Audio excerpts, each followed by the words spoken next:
හොඳට බලන්න රුසියාවේ ඔතෝඩොක්ස් ක්‍රිස්තියානි ආගමට ඍජුව සම්බන්ධ ගහක් තමයි මේක. දැන් යන්නේ කතාව. කෙනෙක්ට අහන්න පුළුවන් මේ ශාකය කොහොමද ඔතෝඩොක්ස් ක්‍රිස්තියානි රුසියාවට සම්බන්ධ වුණේ? සම්බන්ධ වෙන්නේ මොකද්ද තියෙන ගැළපීම? ඒක වෙන්නේ මෙන්න මෙහෙමයි. ජේසුස් ක්‍රිස්තුස් වහන්සේ තමන්ගේ මරණයට සතියකට කලින් යනවා ජෙරුසලමට. යනකොට ඒ දෙපැත්තට එනවා මිනිස්සු. යාගේ ශ්‍රාවකයෝ. යාලා හිතන දෙයක් තමයි මේ තමයි දේව දූතයා අපිට සාමය, සමගිය, සෞභාග්‍ය උදා කරන දෙවියන්ගේ පුත්‍රයා. එතකොට යාලා එන්නේ හිස් අතින් නෙමෙයි. යාලාගේ අතේ තියෙනවා පාම් ගස්වල අතු කොළ. ඒ කියන්නේ සමහරක් විට මන් දන්නේ නැහැ රට ඉඳිවල කොළ අතු වෙන්න පුළුවන්. ඒක පාම් කිව්වම මේක ලොකු පරාසයක වීදෙන ශාකයක්. එතකොට රුසියාවේ පාල්ම වේදිරේවයි කියන්නේ පාම් ගස් නැහැ. ඒ වෙනුවට ගන්න මේක. අර තියෙන කොළ අතු මිනිස්සු පාරට දැම්මා. ඊට පස්සේ අතේ මෙහෙම තියාගෙන හිටියා. එතකොට රුසියාවේ නැති හින්දා රුසියාවේ මිනිස්සු කලේ මෙන්න මේ ශාකය ගත්තා. මේක තමයි වින්ටර් ඉවර වෙලා ගහක් විදියට මුලින්ම පළ දරන නැත්නම් පිපෙන මල පළවෙනියටම. මේක මෙහෙම තිබ්බට හොඳට බලන්න මේක නිකන් දැන් බූල් තියනවා තිබ්බට තව සති භාගයක් විතර යනකොට මේක පිපෙනවා. කහපාට ලස්සන මල.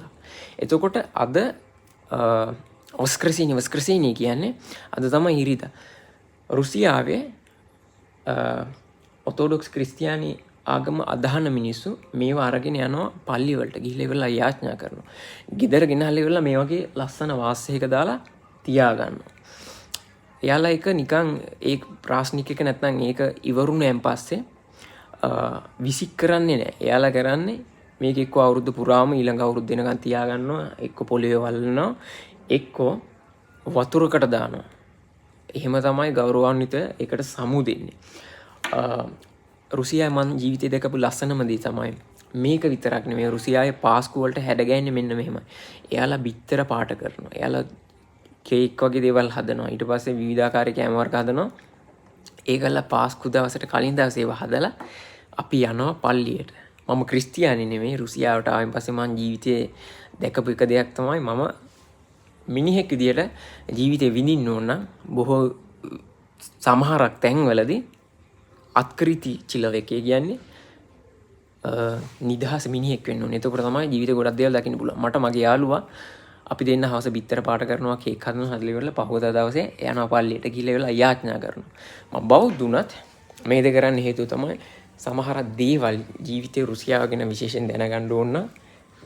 ඒ දේවල් වලට බහින්න ඕනේ. බැස්සේ නැත්තම් මට ඒ දේවල් ඉගෙන ගන්න බෑ. ඉතින් ඔන්න ඕක තමයි විස්තරේ මේ ගහට සම්බන්ධ මේ ගහයි රුසියාවේ තියෙන ඔතෝඩොක්ස් ක්‍රිස්තියානි ආගමත් එක්ක තියෙන සම්බන්ධය. ඉතින් ඔයාලා දන්නව නම් දෙයක් කමෙන්ට් එක දාගෙන යන්න. මම දන්නවා මේ ගැන කවුරුවත් මේ වෙනකන් කතා කරලා නැතුව ඇති. මම දැකලා නැහැ. ඒකයි මම කතා කළේ. හේතුව තමයි රුසියාව ගැන ගොඩක් අය කතා කරන්නේ රුසියාවේ දේශපාලනය, රුසියාවේ දේශපාලනඥයෝ සහ යුද ශක්තිය ගැන. ඉතින් රුසියාව ගැන ආස හිතෙන දේවල් දැනගන්න channel එක ෆලෝ කරන් යන්න. මොකද ඔයාලා ජීවිතේ දැකපු නැති දේවල් මේ channel එකෙන් බලා ගන්න පුළුවන්. රුසියාවේ ඉඳලා. ඉතින් සයිබීරියාවේ සිට ඊළඟ සුබ දවසක්.